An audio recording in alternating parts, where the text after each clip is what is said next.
little football to talk about, buddy. Unfortunately, we're going to be talking about your Bengals. Let me transition. Your Bengals. You know what? Ted Carreras has a badass red hat, red and white in that.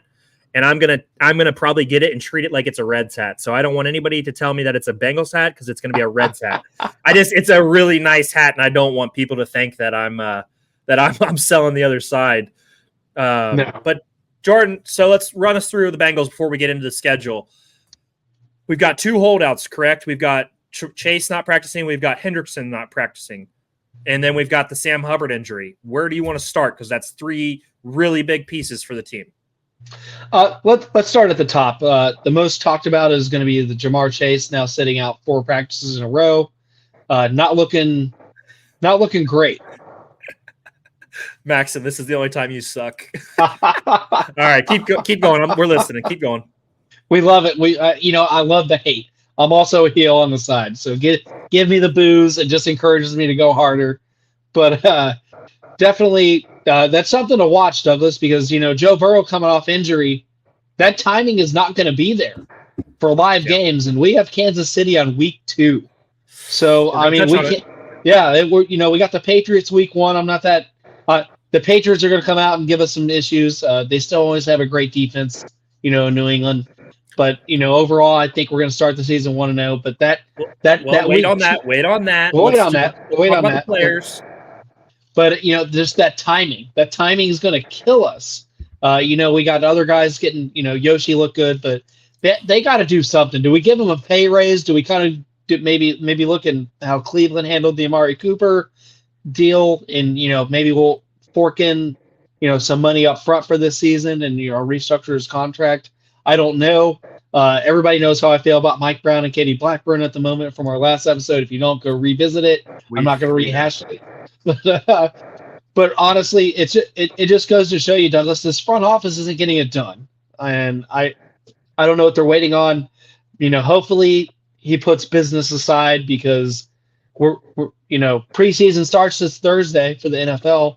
We're right here, Douglas, and something has to break here, either the mentality or the front office. And I'm hoping it's the mentality, because if T. Higgins can suck it up, and I know there's more money going to T. Higgins right now than Chase, but something's got to come together. I don't know what that is. I don't know. Maybe it's a restructure of our quarterback contract, but probably not. But that would be, if they want this LSU connection to go on for much further, years down the road, maybe that's where they pick the pocket. I think it's more about being cheap. They're a bunch of cheap asses, Jordan. They have the money to pay Jamar Chase. It's got to get done. He's earned it. We talked about this last week. He's earned it. Let's talk about Trey Hendrickson and Sam Hubbard, because we know Jamar Chase needs to be paid. We know he deserves to be paid. We know he's one of the best receivers in the league.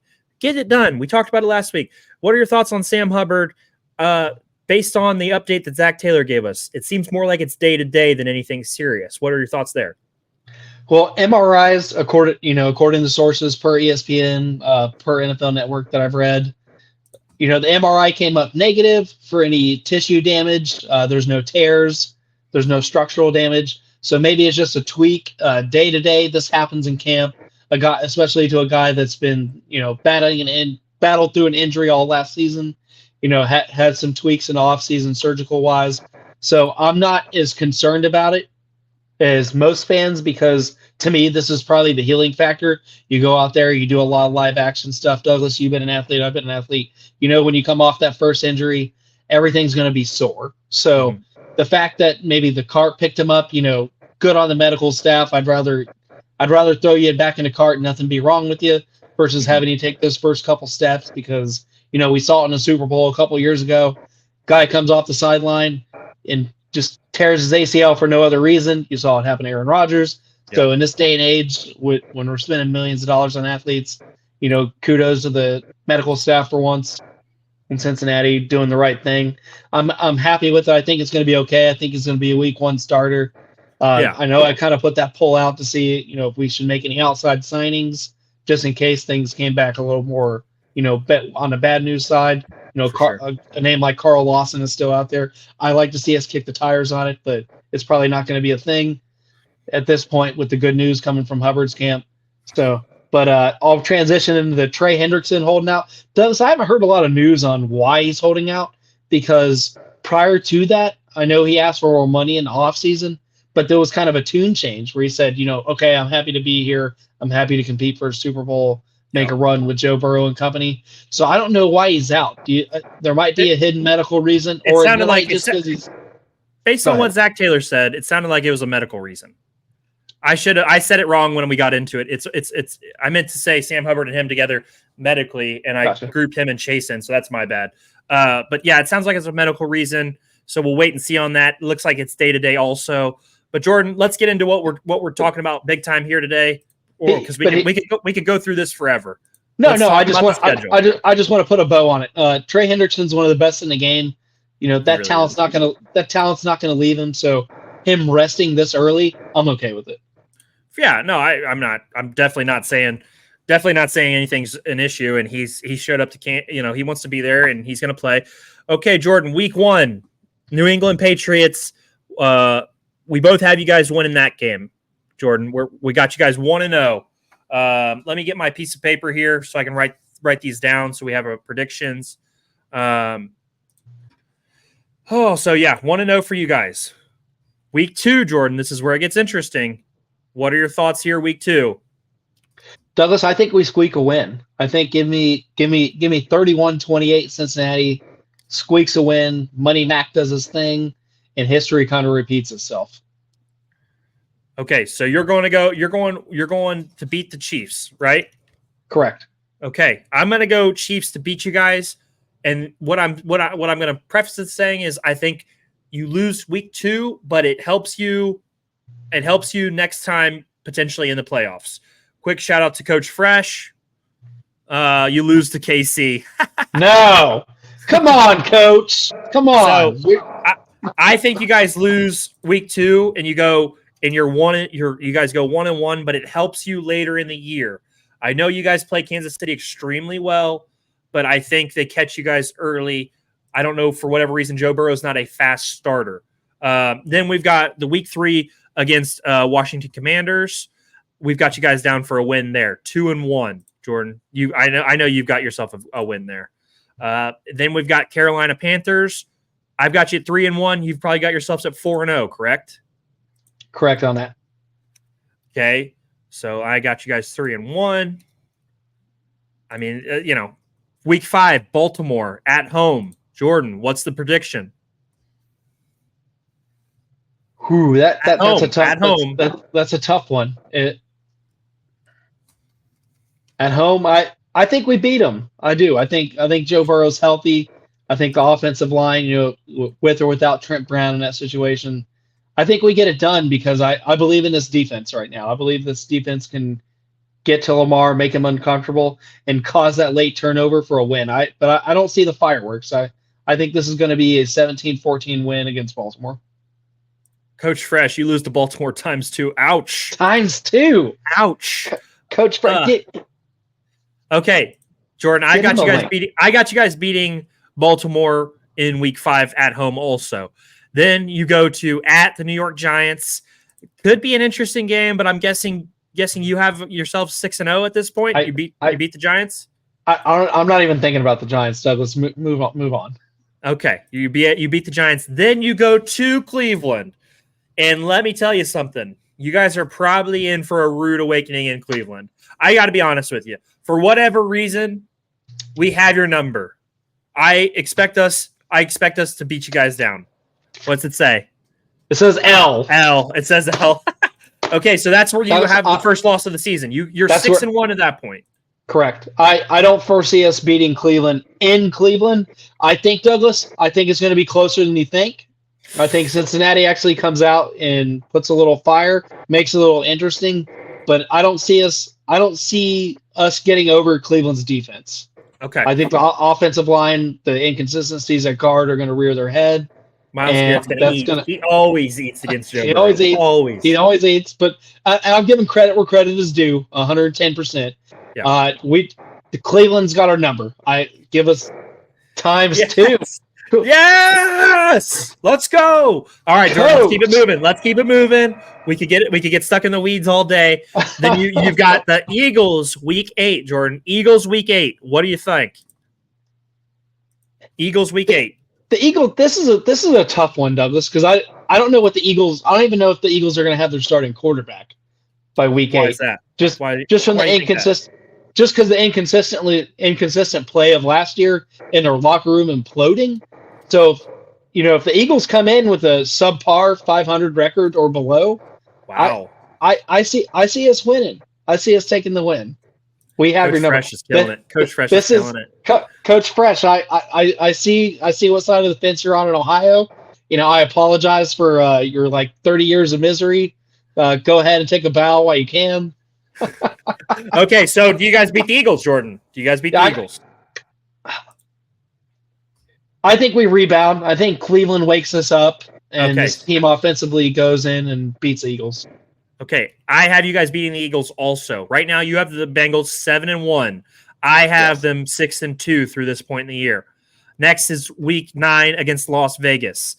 Las Vegas, I think, is going to be a little bit better under Antonio Pierce, but they still are missing a lot of pieces as a full unit. I think you guys are probably too good for Las Vegas.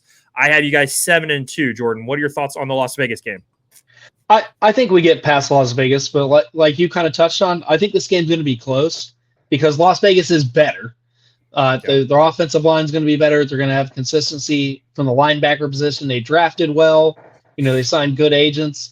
And a rejuvenized locker room with a healthy Max Crosby, that game's going to come down to a couple of moments. But I think Cincinnati gets it done for the win against Las Vegas, and we move on to Baltimore, where Douglas, I got us split in this. I got us losing to Baltimore in this one.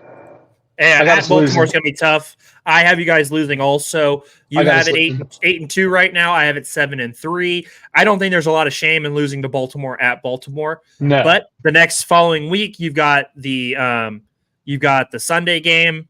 You got 10 days off at the Chargers. New coach, Harbaugh. I hope you guys kick the shit out of them. What are your thoughts there, Jordan? At the Chargers, the Chargers should be better. They should be better. I think the Chargers are better, but losing their big playmaker, kind of the departure of the receiver room for me, and Cincinnati's upgraded secondary. If the Cincinnati Bengals are healthy, and this is all a big, what if game, I think we beat the Chargers. Okay, week 12, you guys have the bye, and then we have Pittsburgh at home. What do you say here against Pittsburgh? I say fuck Pittsburgh. We beat Pittsburgh. I hate Pittsburgh. Moving on. Okay, I say you guys beat Pittsburgh at home. Also, I have you guys 9-3. You have them 10-2. Jordan, then we have at Dallas. That's going to be a tough one, more than likely. Doug, I'm going to go with, from an analyst standpoint here, we do not have a winning record under any coaching staff in the last 15 years against Dallas. I think they continue that streak. I think Dallas beats us in kind of an upset game. And, on a Monday night, too. I think I'm worried about it. Dallas isn't terrible. Dallas isn't great, but Dallas isn't terrible. But just based on, how long I've been watching, Dallas versus Cincinnati the last couple of seasons, I'm going to give Dallas this win. I'm regretfully going to give Dallas this win. I also have Dallas beating you at Dallas. I think you guys are really, really good. I do think that's a tough game. I have Dallas beating you guys also. So right now, if we look at it, you have them 10-3. I have them 9-4. Moving on, then you guys have at Tennessee. That's a win in my opinion. I think you guys beat Tennessee. I don't think they have the weapons. Losing Henry, I think it's going to all be different. I think it's going to take a year with a new coach. And then you guys have Cleveland week 16. Jordan, I got us beating you guys again. I know let me ask you, no, Joe Flacco's on Indy. For a minute, I thought Joe Flacco was backing up in Tennessee, but he's in Indianapolis. I was going to ask you a Flacco question, but moving on. Okay, so you got the Browns week 16. I have us beating you week 16 on the Thursday night game. I don't know what it is. I think we have Joe Burrow's number for whatever reason. We're not going to be resting anybody this time. I think we beat you guys again. I think we beat you twice this year. As good as you guys are, I think we can beat you twice. I don't think Watson makes it to that point of the season. I think we upset you. Oh, come on. Hey, Upset? I don't think it's an upset for you guys to beat us. I think it's Douglas. It's an upset. So I'm telling you, as a hardcore Cincinnati fan right now, the era that I have been in, when we drafted Joe Burrow, Cleveland kicks our ass about every freaking time. So yeah, I think we upset Cleveland. Okay, to round out the year, Jordan, we've got Denver Broncos. They're in a weird spot. I got you guys beating Denver, and I'm sure you have you guys beating Denver. Right? Correct? No hiccups there. No hiccups there. Week 18 at Pittsburgh. At Pittsburgh's a little bit different, Jordan. What's your thoughts there? I think we split it with Pittsburgh. I think we lose week 18. There could be some rest for the players, but I'm going to go ahead and chalk it up as an L. Okay, I have you guys beating Pittsburgh. So I got you guys, Jordan, I got you guys finishing 12-5. You've got the Bengals finishing 13-4. I don't think any of that's crazy at all. I think you guys are set up for a good season. This is going to be a really fun football season. What any thoughts on that overall record? 13-4, Jordan. I think we own Kansas City. I think it's going to continue to happen. So that was the big difference. That was the big difference. You had the Kansas City loss. I picked us to beat you guys twice. I mean, it's close. It's definitely close. Because I lose more sleep over Cleveland right now than I do Kansas City.